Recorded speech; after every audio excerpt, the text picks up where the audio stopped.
welcome, my friends, to Dream of the Week, episode 15. In this episode, I'm going to discuss a rather interesting dream. Here in this series, most of the time, I've been talking about interpreting dreams, looking at the symbols present in these subconscious experiences and trying to interpret them. But the truth is, this is not the only way to look at dreams. Sometimes, particularly when our minds are more clear, our dreams can give us more direct messages. Ones we don't have to always interpret. Sometimes the message can be loud and clear. And that, my friends, is what this dream is about. I call it the mantra. As the scene opens, I am on a trip to the rugged lands of Tibet, ancient land of enlightenment and mystique. I am with my girlfriend, and we are traveling across mountain trails and forested valleys, seeking the entrance to a set of ancient caverns that predate the nation's Buddhist practice and are said to contain powerful, holy secrets. I recall that I had originally heard about these holy caves from David Wilcock, an alternative researcher.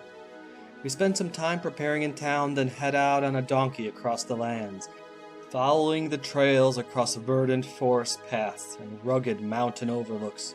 Soon I realized that my donkey can move faster once I remove his blinders and feed bag. I do so and we zoom across the landscape. Not seeing any sign of the caves, we double back towards the town. Here I notice something surreal and out of place. An archway built in the ancient Egyptian style, adorned with statues of 3 of their gods. I feel a sense of wonder as I look upon it, realizing that this must have been built in times of great antiquity indeed. As I look up at it, the statues on the archway come to life. One of them begins speaking to me, saying how the gods have been watching over humanity, supervising our evolution. He then gives me a single suggestion. A meditation upon a single word. Kai.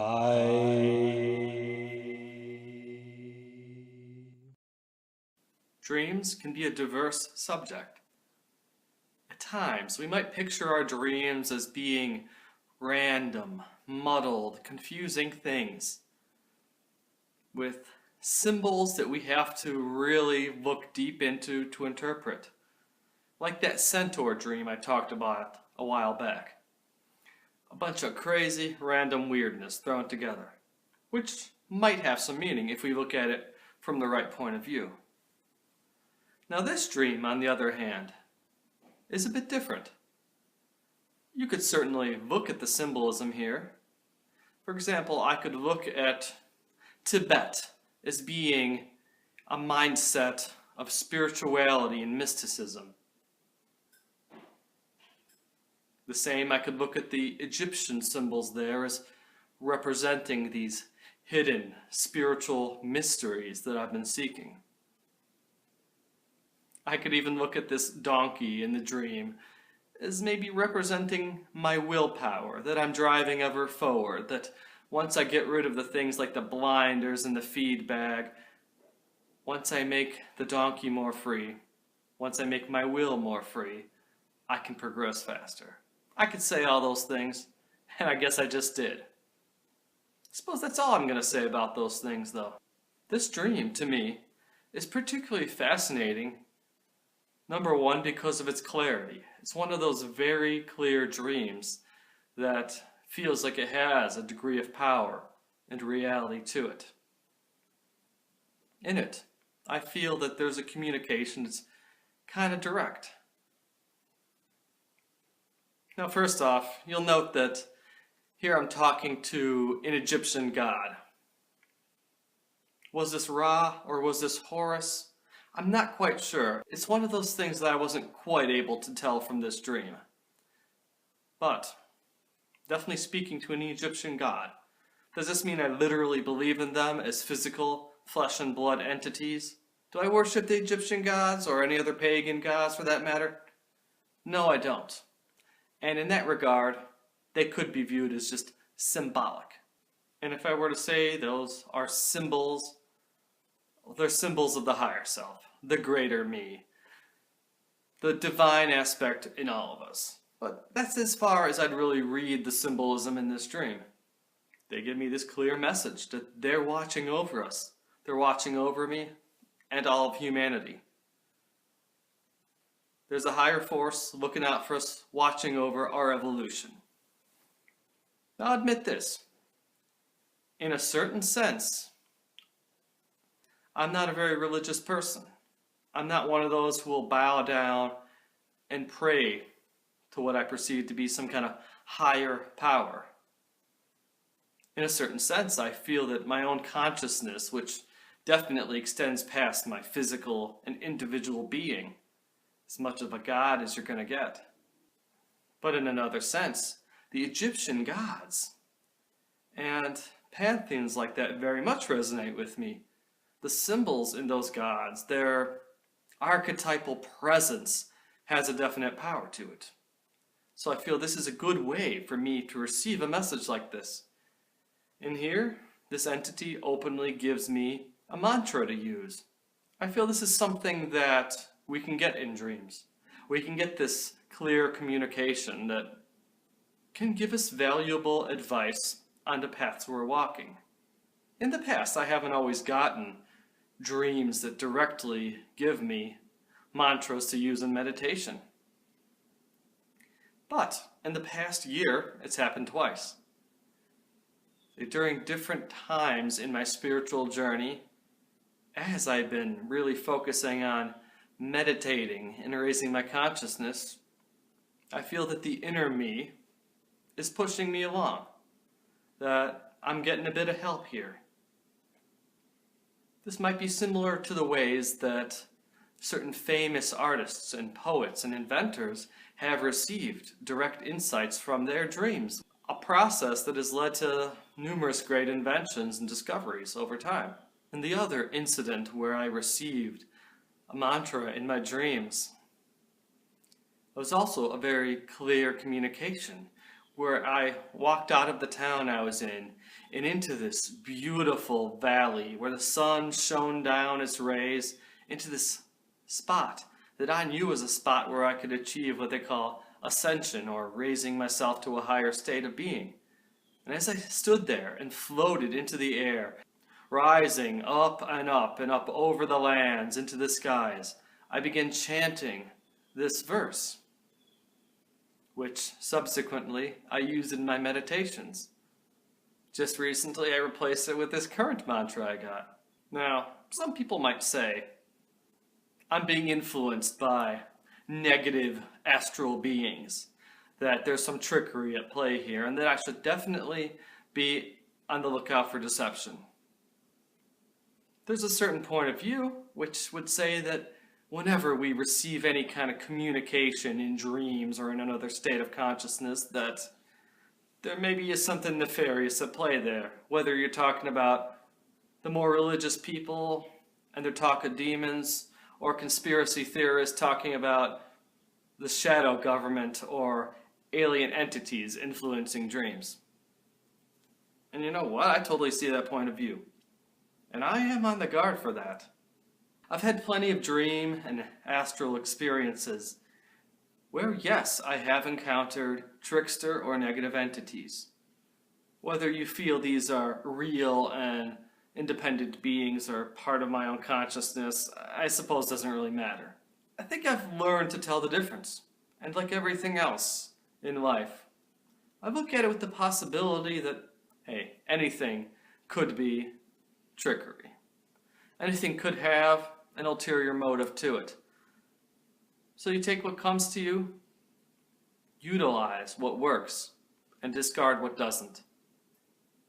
If an entity came to me in a dream and said, "Worship me, bow down before me," certainly wouldn't do that. If it was asking me to do something for it, no, not necessarily into that. Even had an experience a number of years ago where basically I had an out-of-body experience, and an entity that claimed to be pretty much the God of the Bible came to me. This huge, beautiful, galactic, cosmic scene. I felt a sense of awe and overpowerment, and this being asked me to sign a contract, to sort of do his work and benefit from it. This to me felt wrong, and I immediately flipped into an even more lucid state of mind, which told me that this was bullshit, that this wasn't the God of the Bible, or if it was, that wasn't a God at all. Afterwards, in that encounter, I then phased into another scene where I could see that there was this man and a woman in a room, and they were causing this to appear. That they were basically fabricating this entire divine scene. For what reason? I don't know. And yeah, I've had numerous other experiences with trickery. I don't feel this is that. I feel this is a part of my mind communicating with me in the form of these gods, kind of as symbols, and to teach. And if I do sense anything sinister or unpleasant here, I will cease the practice. Oh yeah, in case everyone's wondering why I'm wearing these orange robes that look like something a Hindu monk would wear. No, I haven't actually joined a monastery at this point in my life. I admit that does have its appeal to me, to retreat from the world and all of its troubles and to just straight up work on my own personal growth and on service. It does have an appeal to me, but no, I haven't done that. Like I said before, I've been studying with a certain school that teaches metaphysical principles, that teaches meditation. It's where I learned a lot of my dream interpretation that I've been doing recently. And as part of the graduation from one of the cycles there, I made these robes with the help of a number of classmates. And we had our little graduation ceremony this weekend. And though I've learned a lot from this organization, this school, I feel it's time for me to move on and begin pursuing other venues in my life, learning about spirituality and teaching people in different ways. They have a lot to offer there, but that's not my path at the moment. So I wish them well, send them the best love, and walk onward. This is why I have these robes, and I'd figured it'd be cool for this kind of video about a Dreamwalker receive a mantra for meditation. To further elaborate on this, in a number of spiritual groups, if someone's studying under a guru or learning a certain system of meditation, often the organization or the teacher themselves will give mantras to the students to utilize in their meditations, something to help you focus and train with certain vibrations or energies. What better teacher is there than our own higher minds, our own higher consciousness? To me, the best teachings come from within. And yes, we could learn plenty from exterior teachers, be they people or books or life lessons. But if you want to get the pure, unfiltered stuff, the techniques that really work for you, you can go inward. And I'm sure I'm not the only person to receive these kind of things through dreams. Hey, if people out there have had similar experiences, let me know. Share them. I would love to know. So, I look forward to what wisdom the dreams and my life have to bring me in the future. And to let you in the audience know, I may do a couple more of these Dream of the Week series, and then, while I will continue the Dreamwalker Memoirs videos, I might take a different direction with them. So if I don't see you next week in one of these videos, you will probably see me in an article or something else similar. So until next time, my friends, goodbye, Godspeed, and sweet dreams.